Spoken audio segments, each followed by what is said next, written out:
Megan, you can come back now. So what are you here for today? Well, I've been having some really bad back pain and also have had problems going to the bathroom. Well, it sounds like to me that you have kidney stones. Now, a kidney stone is a small stone made up of calcium crystals that forms inside of the part of the kidney where the urine collects. Now, follow me over to this chart and I'll show you. Now, the kidney stones are formed in the kidneys, and from there, they pass on to the urethra. And while they're there, they almost act as like a dam, preventing urine to go on to the bladder. Now, this can cause some pain while it's in the urethra.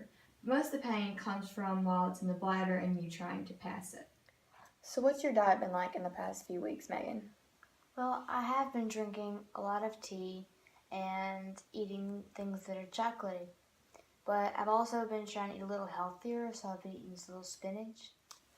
Well, that's probably why you're here, because those foods, and that drink in particular, aids the formation of kidney stones. So one way you can prevent kidney stones is by drinking a lot of water. Now, drinking more water leads to producing more urine, which prevents kidney stones from forming.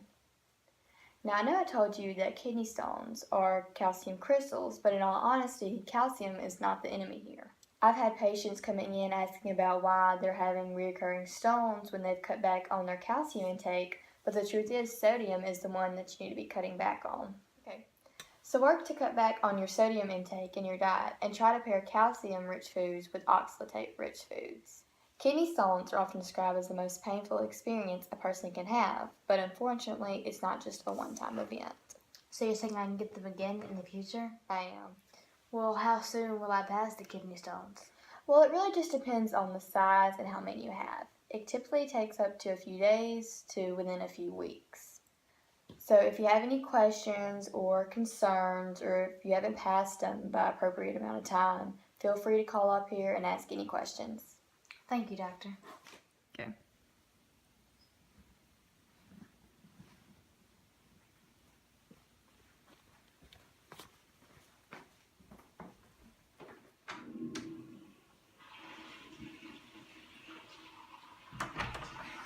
Ugh.